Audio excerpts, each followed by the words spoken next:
नमस्कार, मुजफ्फरपुर आप देख रहे हैं। मेरा नाम है उत्तम कुमार। मुजफ्फरपुर ज़िले के छोटे से गांव अम्मा से यूनाइटेड स्टेट ऑफ अमेरिका तक का सफ़र करने वाले समाज सेवी संतोष कुमार को साउथ कोरिया के द्वारा जो है डॉक्टरेट का मानक उपाधि से जो है इनको हाल ही के दिनों में जो है नवाजा गया है। हमारे साथ मौजूद है, इनसे बातचीत करेंगे और इनसे संबंधित जो जानकारी है इनसे लेंगे। स्वागत है आपका। जी नमस्कार सभी लोगों को। क्या कुछ कहिएगा, अभी साउथ कोरिया के द्वारा आपको सम्मानित किया गया है, डॉक्टर का उपाधि दिया गया है। जी काफ़ी सम्मान का बात है अपने ज़िला के लिए, बिहार के लिए भी, कि एक छोटे से गांव में हम लोग पैदा लिए, अम्मा गांव, जहां 6 महीने पानी में ही हम लोग रहते थे। आज बहुत स्थिति सुधरी है, लेकिन पढ़ाई लिखाई के टाइम में, और वहां से तो यह उपाधि मिली क्यों, मानद उपाधि। जैसे हम कोई PhD का कोर्स तो किए नहीं, लेकिन दूसरा देश, साउथ कोरिया जैसा देश, हमको उस डिग्री से सम्मानित किया। इसके पीछे का कारण यह है कि हमने उस छोटे से गांव से समाज सेवा के क्षेत्र में यूनाइटेड नेशन, जो दुनिया की सबसे बड़ी अंतर सरकारी संगठन है, वहां तक का सफ़र तय किया है। वह सफ़र इसलिए तय कर पाया कि वहाँ एक व्यवस्था है। जैसे उस सदन के 193 पदेन सदस्य होते हैं, जो जिसमें हमारे माननीय प्रधानमंत्री हैं, अमेरिका के राष्ट्रपति हैं, जो जिस देश के राष्ट्रीय अध्यक्ष हैं वह वहाँ के पदेन सदस्य होते हैं। जो लोग उस सदन में अपनी बातों को रख सकते हैं, उसी उच्च स्तरीय सर्वोच्च सदन में बात रखने के लिए एक अलग से प्रक्रिया है कि अन्य संस्थाओं को मौका दिया जाता है, और उस मौका में हमने आवेदन दिया था। आवेदन देने के बाद 193 देश ने 56 देश की कमेटी बनाई कि भाई इनके आवेदन का जज कीजिए। उस समय हमको लगता है कि 10,000 से ऊपर आवेदन पूरी दुनिया से पहुंचे थे, और कुछ एक लोगों को सिलेक्ट करना था।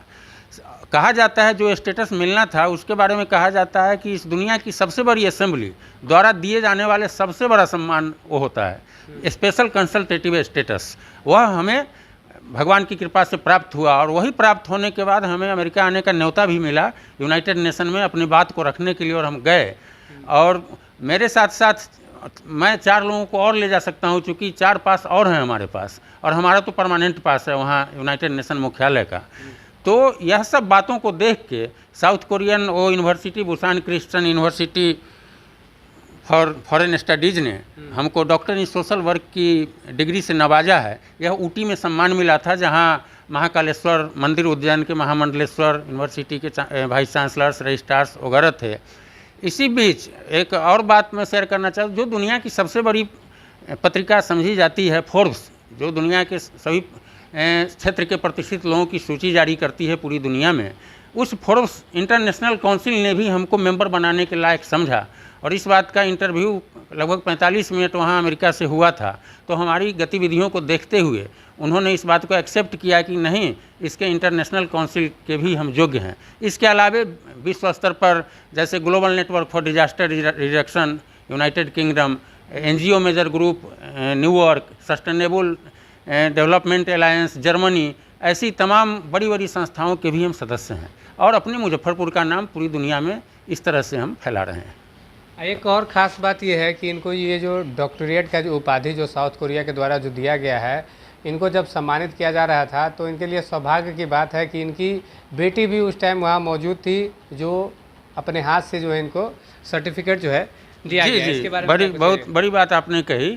तो वह तो एक हमारे लिए अनोखा पल था, और दुनिया में शायद यह पहला उदाहरण होगा कि कोई बेटी अपने पिता को डॉक्टरेट की मानद उपाधि से नवाज रही हो।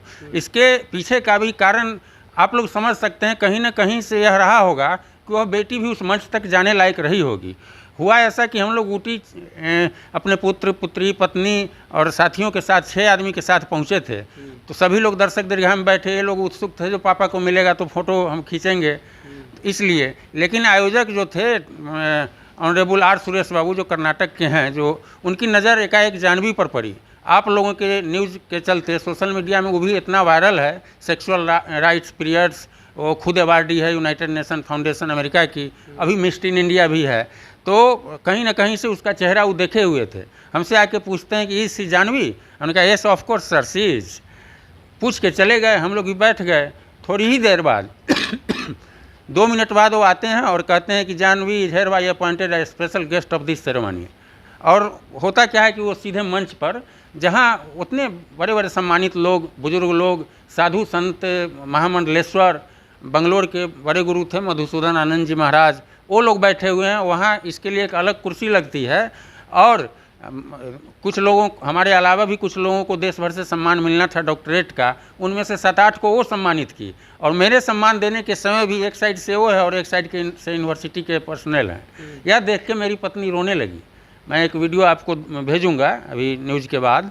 वो रो रही है कि यह क्या मैं देख रही हूँ कि पति को तो मिल ही रहा है और उसको सम्मानित बेटी कर रही। बहुत अनोखा पल था, बड़ा गौरवान्वित। बहुत किसी पिता के लिए यह बात। कभी कभी अखबार में नहीं पढ़ते हैं कि वो पिता वहाँ सिपाही है और बेटी आ गई डीएसपी बन के। उस तरह का जो हम लोग पढ़ते थे तो कैसे मन में होता है, जो कैसा माहौल रहा होगा, वह हमने महसूस किया है। और अभी जो है आप मतलब मुजफ्फरपुर के एक छोटे से गांव अम्मा से निकल के अमेरिका पहुंचे, अभी फिर साउथ कोरिया के द्वारा आपको सम्मानित किया गया है डॉक्टरेट का। पूरी दुनिया में काफ़ी प्रतिष्ठा मिल रही है। हम जो स्पेशल कंसल्टेटिव स्टेटस जो बताए आपको, the highest status given to a few NGOs of the world by the top most intergovernmental organisation, एक ही शब्द है उसके लिए, दुनिया की सर्वोच्च संस्थान द्वारा दी जाने वाली सबसे बड़ी उपाधि वह हमें प्राप्त है। अब इससे पहले अपने बिहार के ही डॉक्टर बिंदेश्वर पाठक पद्मश्री, जो सुलभ इंटरनेशनल के फाउंडर हैं, पूरी दुनिया में सुलभ के नाम से जो प्रचलित हैं, उनको यह स्टेटस प्राप्त है। और सेकंड हम यहाँ आपके मुजफ्फरपुर में आपके सामने बैठे हैं। अच्छा, पूरे भारत में लगभग कितने लोगों को मिल चुका है अभी तक? हम 4-5 लोग हैं पूरे भारत में। पूरे बहुत बहुत बड़ी बात है, माने वो सोच से परे बात है। जब इस बात की नोटिफिकेशन आई थी, हम वैष्णो देवी हर नवरात्रि जाते हैं, वहाँ से लौट रहे थे तो ट्रेन में इलाहाबाद के आसपास 1:30 बजे एक मेल आई।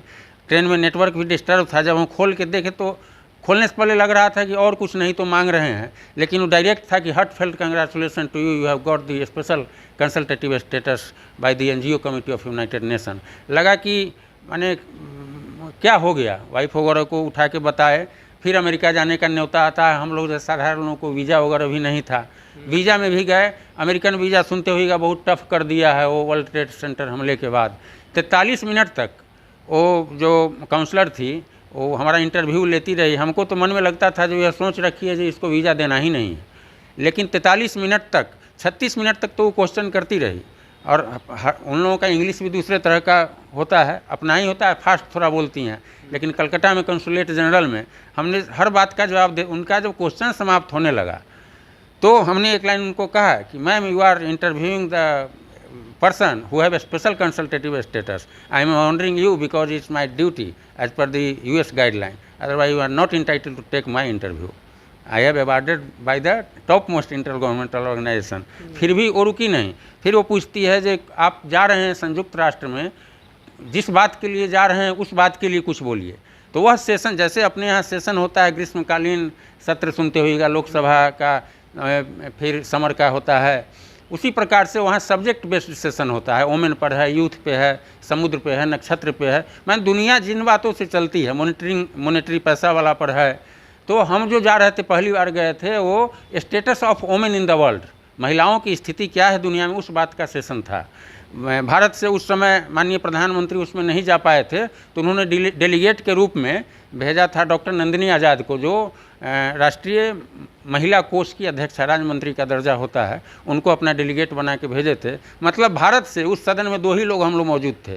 सरकार की ओर से डॉक्टर नंदिनी आज़ाद जी, जो अपने कीर्ति आज़ाद जी की भाभी हैं, दरभंगा सांसद जो थे, उन्हीं की भाभी हैं वो, उनके पति भी IPS अधिकारी थे। और एक आपके मुजफ्फरपुर का हम, 2 ही आदमी अमेरिका में उस सदन में नज़र आ रहे थे। वो भी आश्चर्यचकित हो गई हमको देख के, जो how have you entered in this session. तो हमने भी पूछा, क्योंकि हम भी नहीं पहचानते थे उनको। तब वो बताए कि ऐसे ऐसे माननीय प्रधानमंत्री ने 3 दिन पहले हमको कॉल करके कहा कि नंदिनी जाओ वहाँ सेशन में। तो माने बहुत अच्छा लग रहा था। दोनों लोग इधर साइड के ही थे, एक दरभंगा से थे और एक यहाँ से। हाँ, अजब स्थिति लग रही थी। मैंने काफ़ी सम्मान का बात वो होता है।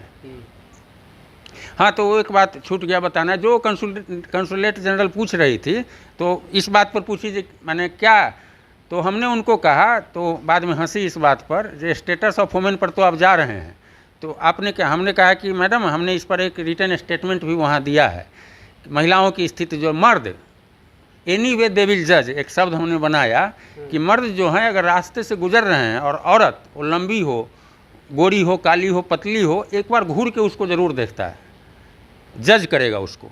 अगर अच्छे संस्कार का है तो वो बढ़ता चला जाता है, और उसी में गलत संस्कार का है तो देखते हुए रोज कोई ना कोई कांड में लोग फंस के चले जाते हैं। तो ये मेरा टॉपिक वहाँ बहुत यूनाइटेड नेशन में हाईलाइट हुआ था। एनीवे दे विल जज, माने कैसे भी वो जज करेंगे ही। तो वो हंसने आहा करके हंसी, और उसके बाद हम चले आए। उस समय तो नहीं बताइए, 1 महीना बाद हमारा वीज़ा आ गया था। फिर हम अकेले यात्रा शुरू किए वहाँ का। काफ़ी खुशी हो रही है। काफ़ी खुशी हो रही है, काफ़ी। संतोष कुमार। ये तो ये समाज सेवी संतोष कुमार जी हैं, और मुजफ्फरपुर के छोटे से गांव से ये आते हैं, और अमेरिका से लेके अब जो है साउथ कोरिया तक का जो है यह सफ़र कर चुके हैं। बने रहिए आप हमारे साथ, देखते रहिए मुजफ्फरपुर गाँव। अपने सपनों की आशिया को दे एक नई पहचान मां भवानी डेकोर प्राइवेट लिमिटेड के साथ, जो है authorised distributor of Kajaria.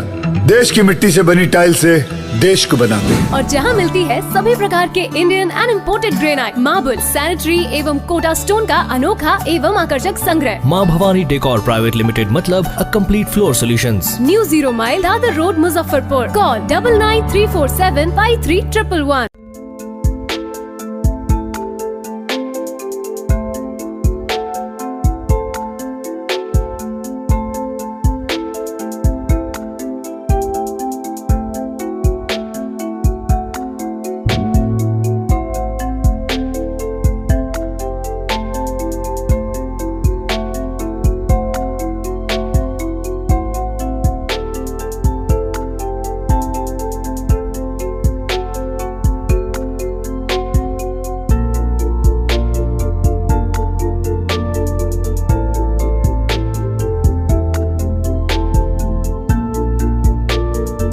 Nupur Kalashram अंतर्राष्ट्रीय नृत्यांगना पंडित बिरजू महाराज जी की शिष्या डॉक्टर रंजना सरकार द्वारा संचालित नुपुर कला आश्रम भारत सरकार द्वारा पंजीकृत है, जो आपको प्रदान करती है विषय विशेषज्ञों द्वारा विभिन्न भारतीय शास्त्रीय एवं लोक कलाओं का विशुद्ध प्रशिक्षण। नुपुर कलाश्रम का लक्ष्य आम लोगों के बीच भारतीय कला संस्कृति को समृद्ध करते हुए छात्र संभावित प्रतिभाओं को उचित अवसर प्रदान करना। इसका उद्देश्य एक अच्छी सुगठित नौकरी, कला समीक्षक, कोरियोग्राफर, ख्याति प्राप्त कलाकार और टीवी शो आदि में भाग लेने की पूरी तैयारी कराना है। हमारा पता है नुपुर कलाश्रम, पराव पोखर लेन नंबर 2, आमगोला, मुजफ्फरपुर। संपर्क सूत्र 8757021540 और 9570703616।